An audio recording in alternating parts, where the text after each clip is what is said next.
Math. I was a huge math nerd. I've always loved math. I almost did my PhD, yeah, actually. Yeah, that's crazy. But I did get a call like every year for a while that was like, you know, if you went back to school for math, you could make 6 figures. I was like, I know, Dad, I want to be a professional DJ. Kind of like on a whim, you decided to move to LA, right? Oh, I ran away. Yeah. I ran away. Yeah, I ran away. I was having a terrible night. EDM now is sexist. EDM now like favors white men, you know, and all that stuff was like, dance music was created by like black people and gay people. Hi, this is Lauren Engel of Sidewalk Talk. I'm here with Ducky. Hey. So were you born in like San Francisco or that area? Yeah, I was born in Berkeley. I lived in the South Bay till I was 12, and then I moved to San Francisco proper when I was 12. Yeah. Right. What was it like growing up in that area for you? I mean, the suburbs were boring. I hated the suburbs. The minute my parents split up, I was like, Dad, do you want to move to the city? He was like, heck yeah, let's go. Yeah. And then it was really fun. It was like very wild, and it was pre like the huge tech boom. Like it had like started, but it wasn't the way it is now. So it was a lot like dirtier, which was fun. And when you were 8, you were already starting to do like computer stuff for your Neopets, right? I was, yeah. I used to help, my mom had a web design company too, and they give me like $20 to do like the CSS for all the scroll bars and stuff like that. Damn, but like how were you even able to teach yourself like CSS at that age? I just looked stuff up. Wow. That's cool, damn. Where do you think you got that like curiosity or like determination at such a young age? Like most like 8-year-olds aren't like teaching themselves CSS. I was always just like a huge nerd, but I probably got it from my dad. My dad has had like 9 different lives, you know? Oh, yeah. What did he do back then? Back then he was working in tech, so I definitely got it from both sides. But he was like went off to be a professional race car driver and like all this crazy stuff. Now he does like AI, yeah. Damn. I know. So it's just the two of you like growing up, or did you have siblings? I have a little sister. Yeah. Yeah. How would you describe yourself back then growing up? Trouble? Really? Yeah, I was like really good until I decided I wasn't anymore, and then I was like just really smart and like ferocious. Like, took absolutely no shit and wanted to do everything on my own. And you listened to like Postal Service back then, right? Do you remember who showed it to you? My friend's older brother. Yeah. Who I used to smoke weed with. Do you remember the first CD that you bought? The first CD I ever bought was Baby One More Time, so, you know. But I definitely got in, like, from the Postal Service and, like, Massive Attack to, like, Portishead and Prefuse 73, and then I got into, like, Deadmau5 and Benny Benassi and Cascade and, like, all those people, like, global DJs. I was really into global DJs. And then it was just, like, game over. I don't know, just all electronic music. Yeah, what kind of music was your dad playing in the house? We listened to like, oh my god, what is that guy's name? It's escaping me. Phil Collins and like Paul Simon, like that kind of stuff. I don't know. He was also he was a classical guitarist for a long time, so I listened to a lot of like Andre Segovia and like those kind of artists. Yeah. Yeah. But you had some like struggle or trouble growing up, right? Oh, I didn't come from like a super happy home. Yeah. Yeah. Just chaos, you know, a lot of chaos. I like don't speak to my mom anymore, but me and my dad are really close now, so yeah. Nice. What were your favorite subjects back in high school? Math. I was a huge math nerd. I've always loved math. I almost did my PhD, yeah, actually. That's crazy. Was really close to doing it. And I was like, no, I'm just going to do music. I can always do math later. Yeah, always math, and I took like 4 AP Englishes my junior year. I always liked science too, but only the stuff that was math-based, like chemistry, you know. What did you love so much about math? It just always made sense to me, and it was really like gratifying. Like, I worked in tech for a while too, and everything about something that's like, you just do it and you get the results immediately, like you make it work, was like really satisfying to me. Like I've always just like instant gratification. It's why I liked electronic music, because I took all these instruments from when I was like 4 until I finally found producing when I was like 13. And the fact that I didn't have to practice, I mean, of course it's crazy, right? Because then I spent like so long learning how to like actually produce, but like I didn't have to practice in like a traditional sense. Yeah. And I could make the sounds I wanted, was like, that was it. Yeah. Do you think in that way you approach music more like formulaic or like thought out in a certain like pattern, that type of thing? You know, that's funny because I get that question all the time, and I never say yes. I don't think it's true like you would think so, because I'm such a math nerd, but they've always felt like so separate to me. Like, especially coming into music, like now it's different. Like I'm reading a lot of books lately on like the physics of sound to learn like more in-depth sound design stuff. But when I came in, it was like the opposite. It was like totally removed from like anything concrete, and it was about like emotion and like catharsis. And that was it. Yeah. Yeah. And in high school, you got like, your GPA was like 3.64 or something, right? It was that until they put me in classes that I was actually interested in that were hard enough, and then I had a 4.0. Oh my gosh. But then I dropped out. So. Yeah, do you think like you really try to push yourself academically too? Like you had really kind of high standards for your grades? Well, my dad had really high standards for my grades, and I was just smart enough to get away with shit. And the only reason I ever got bad grades is because I was bored, you know? So it was more just like, I was just kind of like a punk. I was like, if you challenge me, then I'll do it. But if you're going to sit here and make me do some bullshit that's like just authoritarian, then I'm going to fuck off. Yeah. Did your dad also want you to do like an academic career then? You know, he's always been really supportive. Like, he always came to my shows and like would buy me music gear for Christmas. He's the one who got me Logic and like my first interface. But I did get a call like every year for a while that was like, you know, if you went back to school for math, you could make 6 figures. I was like, I know, Dad, I want to be a professional DJ.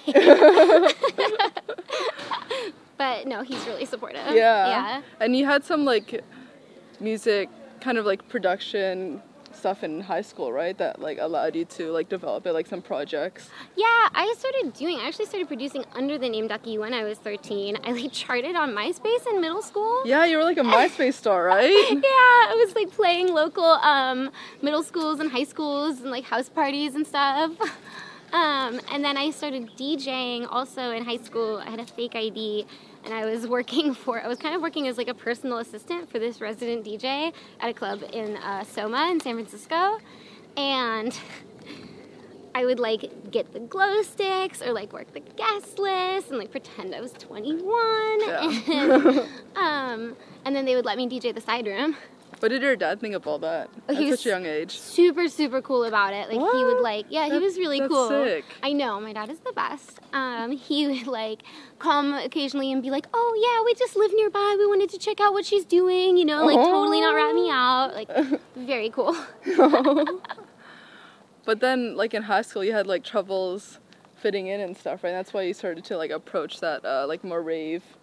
Yeah, I was like a total loser. They didn't know what to do with me. I like was an absolute mess. I like skipped into like all senior and junior classes when I was in freshman year and like sold everybody drugs, and they were just like, who are you?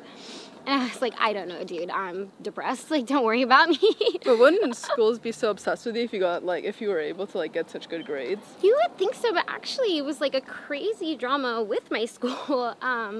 Where like people ended up pulling off the PTA and stuff because I wasn't supposed to drop out.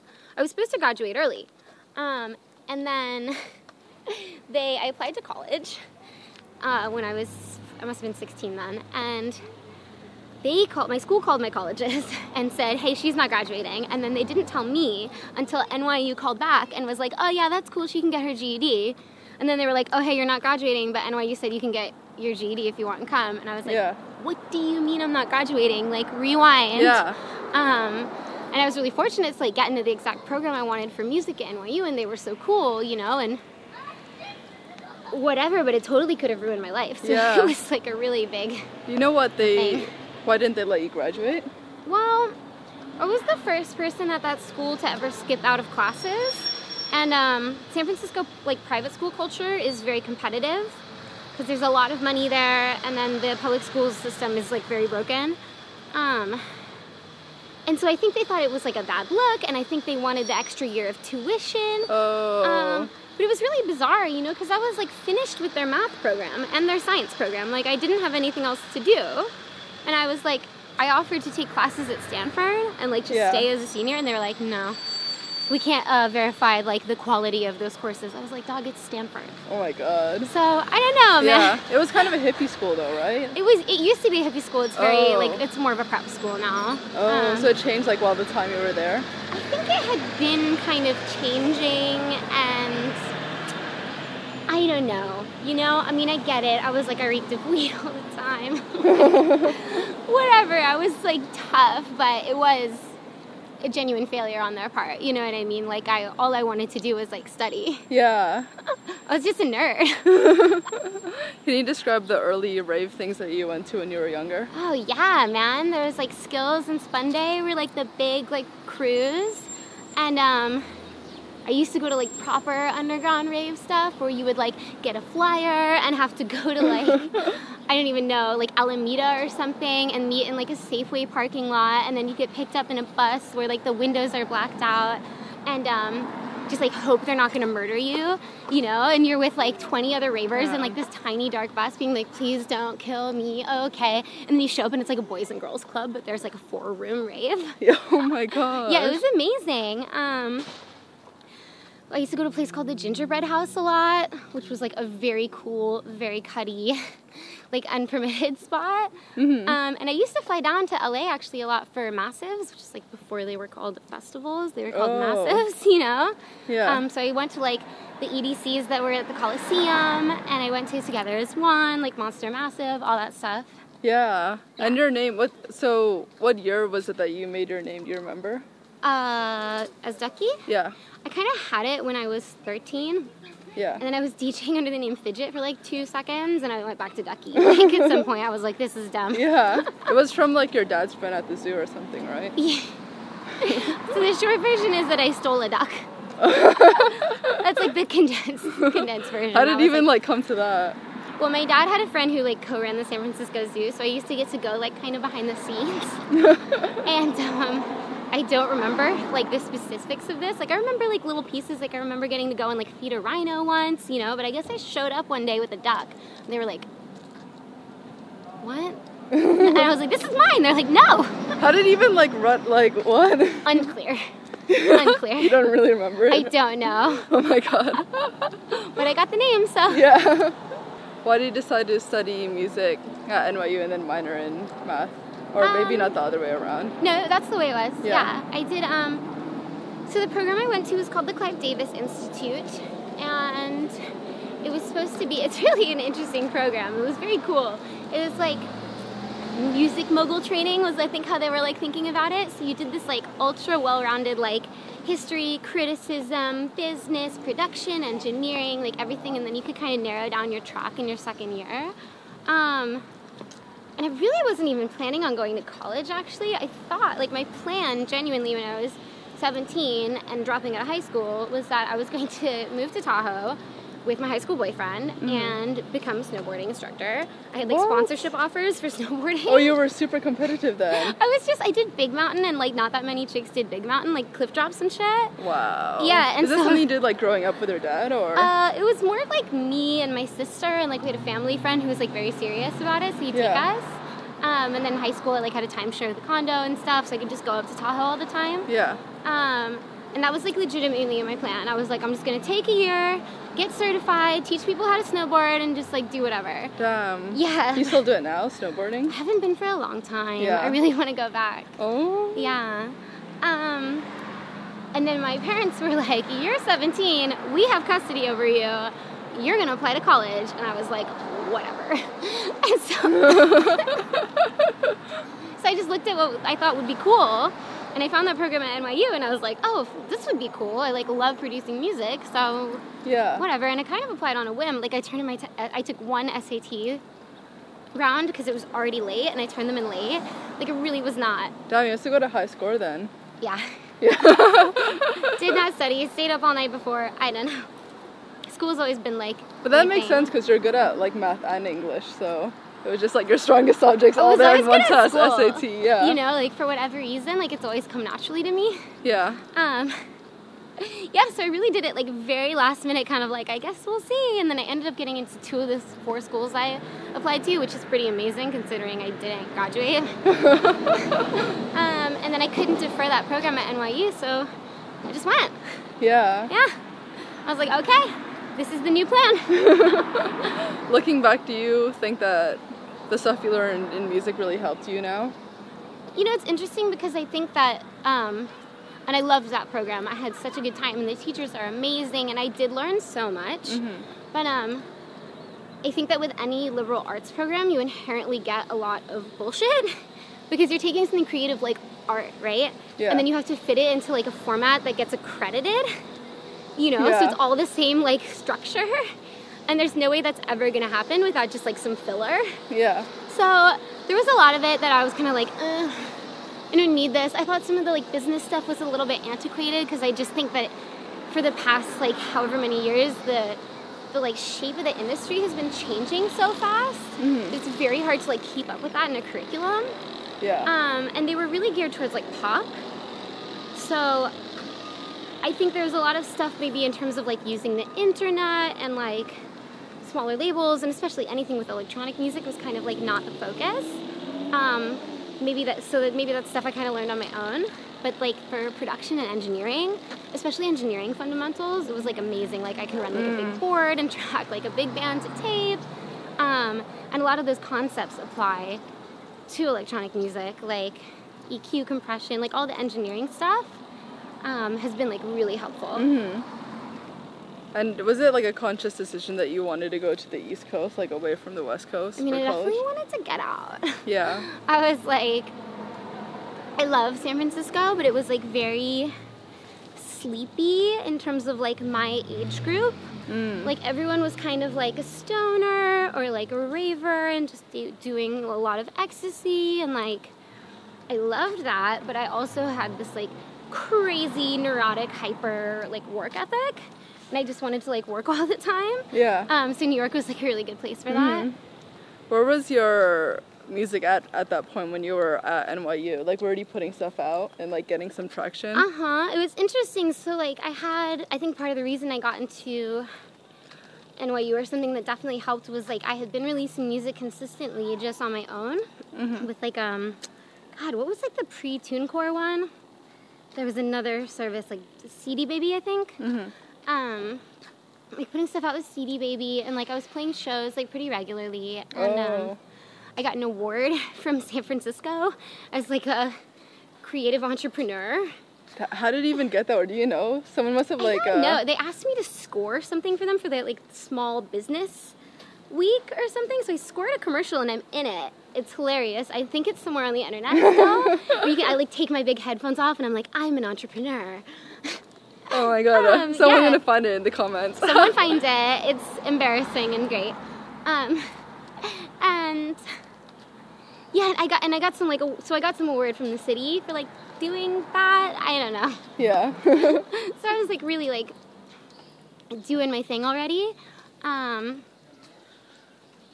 then I came to New York and started playing shows almost immediately, but it's interesting because it took a long time for me to find like my own lane and sound and what it was like really genuinely true to me, which I think has only happened like the past few years. Yeah. Yeah. How were you able to find shows so quickly in New York after moving there? Like you didn't have an agent, did you? No, I signed to my agency at the end of at the beginning of last year. Yeah.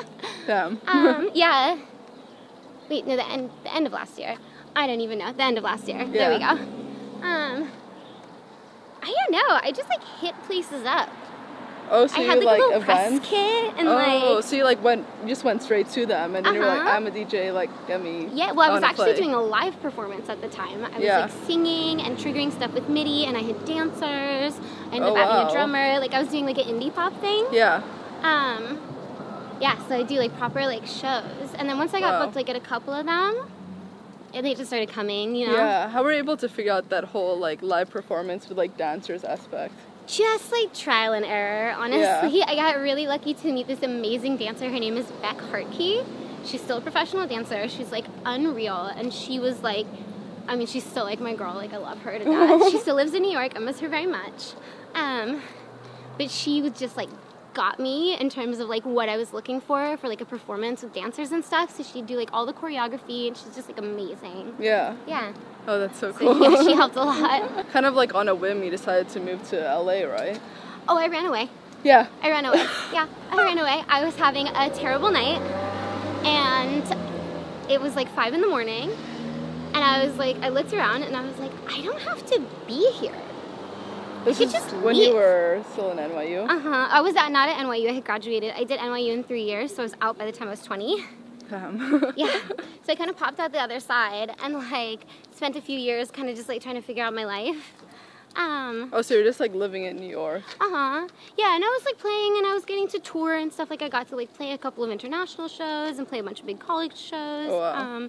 Yeah, I got to play with like Lil B and like Yeah. Shlomo and all these people. Was it kind of like right off the bat they were able to like make money, or did you have some jobs after you graduated? Oh, I held lots of jobs. I was working until the end of 2015. Yeah. Yeah, I worked at a restaurant all throughout college, and I worked like 4 nights a week, and on the weekends, and I took 20 credits or 18 credits every single semester, and then I played shows on the weekends. Yeah, I was very hard-headed, and then I got into tech like after I graduated NYU, just like kind of on a whim.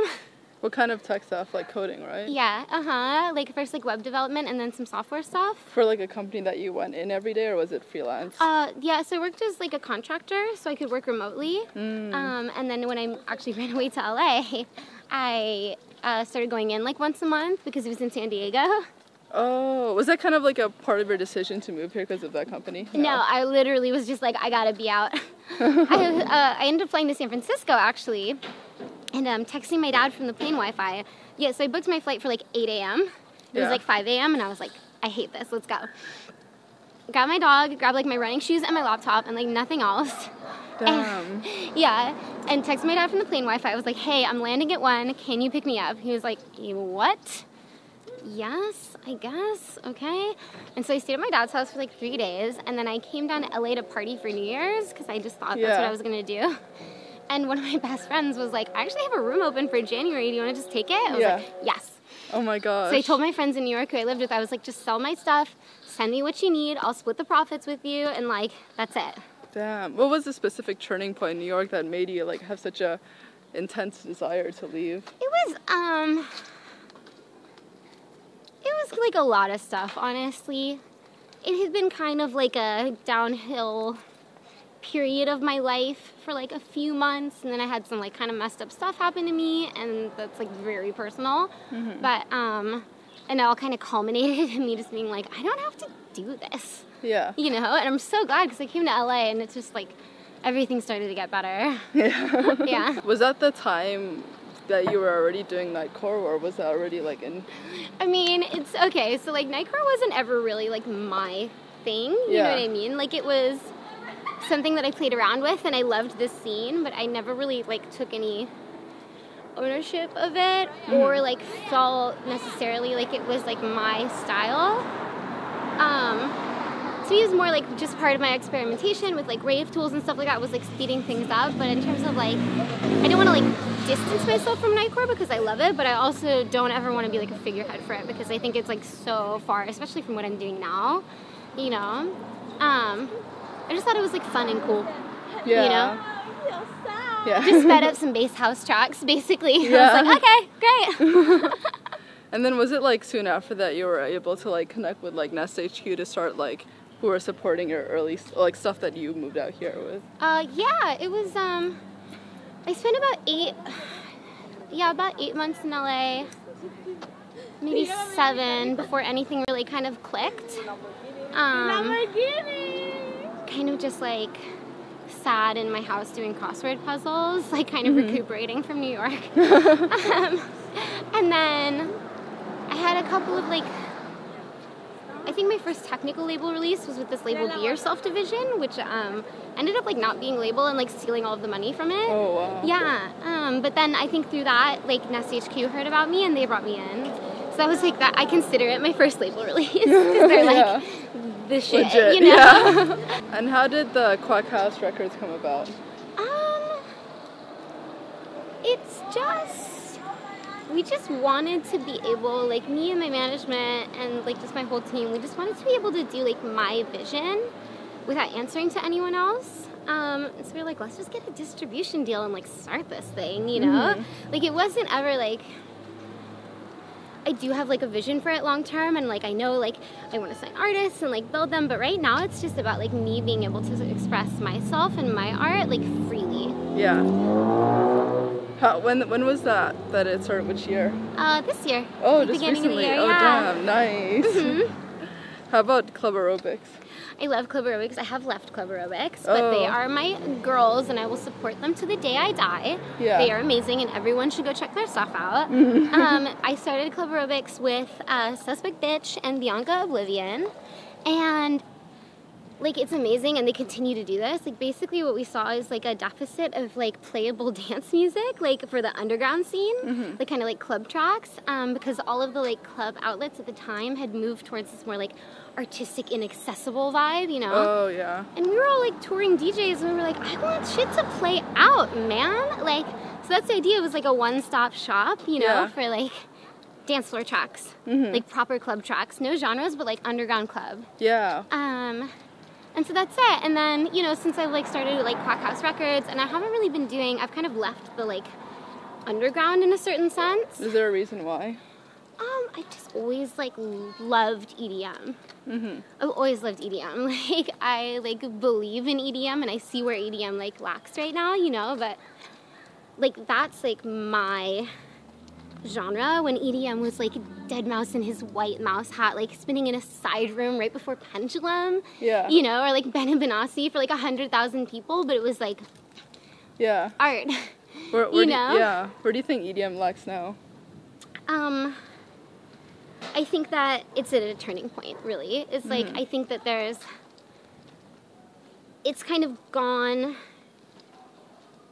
in this weird like full circle thing, right? Where it was like dance music, like EDM used to just mean electronic dance music, right? And so it was like for the freaks, by the freaks, like plur, like everyone's welcome. And then it became this thing where it was like, okay, like we have these like unbelievably creative artists that are like breaking into the pop sphere in a way, like it's becoming commercial, right? It's becoming like popular, like the people who used to beat people up for like in dance music are going to the massives, right? And now they're called festivals, and it's like, okay. And I don't think there's anything wrong with that, right? There's nothing wrong with EDM becoming commercial, and it has things that are like inherent in it, right? Like you're gonna get everything that comes with commercialism as something grows, right? And you can't be mad at anything for growing if you genuinely love it. Because, like, otherwise you're holding it back and you're saying, no, this is only for me, right? So I love the fact that EDM has become this, like, massive, available commercial thing, right? But what I see is, like, there are ways, like, as it's become, like, part of whatever institution instead of something outside, where it's reflecting some of the negative values of, like, our institutions that, like, dance music was originally an escape from, right? Like, EDM now is sexist. EDM now, like, favors white men, you know? And all that stuff was, like, dance music was created by, like, black people and gay people, and, like, women were a part of it. You know what I mean? Like, it was for people who are not, like, held up by society. It was for the outsiders. And so I think where it lacks now is, like, because you have, first of all, you're like taking away so much of the initial like driving culture by not supporting like women and people of color, right? And queer artists too. So you're like missing a lot of that like interesting fucking like driving thing, right? Like you're missing like culture there, you know? If you just have a white male perspective, you're missing like most of the perspective there, you know? And you're losing that outsiderness. And then on top of that, right? Like something that happens with like things becoming commercial is like you learn how to make them cookie cutter, right? And so I see this like, and it's been happening for years now, this like all these waves of like tastefully done genre pieces, right? Where you get one innovator and then you get a million people who like learn on YouTube tutorials just how to make that exact sound. And it's really cleanly produced, you know, like it's like pleasing to the ears, you know, but it's not creative or artistic. of like a tastefully done genre piece. And I think that's like, it opens up such a longer discussion. Like I could just go into this for like ever, because like if you look at things like dubstep, right, which you could call formulaic or like non-emotional, and I actually think that's not true. It just depends on the artist, right? Like you can look at the difference between like whatever, a million SoundCloud producers that are getting like medium range bookings, and then someone like Must Die who's so creative, or Kill the Noise who's like a freaking genius, right? Or like Zomboy, like all, or Excision, you know, like you have people like breaking the mold. But every time you have someone that creates a mold, what we're seeing, I think, is like a lot of saturation to like fill it. And what I see as like the future of EDM is like a return to inclusivity and a focus on like artistry. And I don't think that takes away at all from like the turn up element of it. I think if anything, it will like add to it and create more depth, you know? Yeah. That's where I see it happening, is like everyone is welcome, like Insomniac, right? All are welcome here. Yeah. Like that vibe, and like making it true for like on the artist's end too, you know? And like really supporting like creativity instead of just like, oh, this genre's hot and you know how to make it, you know? Yeah. Yeah. That's what I think. I got a lot of thoughts. Where do you think you got your like style inspiration from? Oh, I don't even know. Just cartoons. Yeah. Like cartoons. Anime. Have you always had this style? I've had a lot of different styles, but this has always been like my truest styles. Yeah. I definitely had periods of being like, I don't know who I freaking am, so like let's try some stuff, you know? Yeah. And I can look back at those periods and be like, oh, yeah, that wasn't me, you know? But I was like trying to find myself. Yeah. And it's hilarious because once I kind of, like I got back to LA, I got sober, and I felt this like big return to myself. And I went back in a lot of ways to dressing how I did when I was like 13. Oh. You know? What cartoons were you watching back then? Oh, when I was a kid, I watched like Powerpuff Girls. Yeah. Obviously. Love. Yeah. I really loved Two Stupid Dogs. I feel like not as many people watched that one. But it was amazing. Sailor Moon, obviously. I watched a ton of Sailor Moon. What else when I was that age? I don't know. I watched so many cartoons. Yeah. How do you think your music has changed since when you were 13 making those songs? Oh, it's changed a lot. And it's funny, like, I think, like, what I've felt kind of for the past year is that I'm finally making the music that I always wanted to make, but I didn't know how. And I just had to take this really long detour to, like, get there. Like, essentially through indie pop, right? So, like, when I first started, all I really wanted to be was the Postal Service. So I just made these, like, super indie lo-fi tracks. Not that the Postal Service is lo-fi. Jimmy Tamborello is, like, a genius producer. I freaked out when he followed me on Twitter. Oh, my God. I, like, freaked out. I was like, but, you know, like, just this, like, very indie, like, sparse pop, like, lyrically focused thing. And it's so funny, I went for a while, like, away from vocals, which a lot of that was, like, kind of a response to the fact that, like, no one thought I was producing my own shit because I was singing, which was just, like, so infuriating to me, and I didn't want to be known for that. And I also don't like performing as a vocalist. Like, I'm very much a studio vocalist. Yeah. And so I took this whole route through, like, you know, like, the Don't Give Up Yet and, like, Los Angeles, like, those EPs. Where it was, like, very much about, like, emotion through, like, kind of simplistic but, like, driving beats. And, like, over the past year and change, I've kind of returned to, like, lyricism and melody, but I finally have the, like, sound design capabilities to create the, like, drops and the atmosphere and the vibe that I've always wanted to create in the beginning, you know? I just had no clue how to do it. Yeah. So it's been really cool. Like, I can't wait for all the stuff that I'm going to put out next year because I think it's finally, like, my sound. Yeah. You know, I'm like, I found it. Like, this is it. Oh, my gosh. Yeah. How do you think you've grown as a person since when you were younger? Oh, my God, so much. I mean, you know, like, I was a really sad kid. You know, I was really sad. And, like, I really didn't know how to live my life. And, like, music for a long time for me, like, the rave scene and music was, like, my only escape. You know, like, I hated like, my home. I wasn't close with my family. I didn't feel like I had any friends. And I didn't know how to, like, live my life, but I knew how to, like, create art. And that was the only thing that like kept me going really for a long time, was like, I can make this thing and this is my driving purpose. And like, thank God, you know, because I don't know what I would have done. And like, as I've like grown and just like dealt with like tons of shit, and like, you know, really getting sober was like a big part of it for me.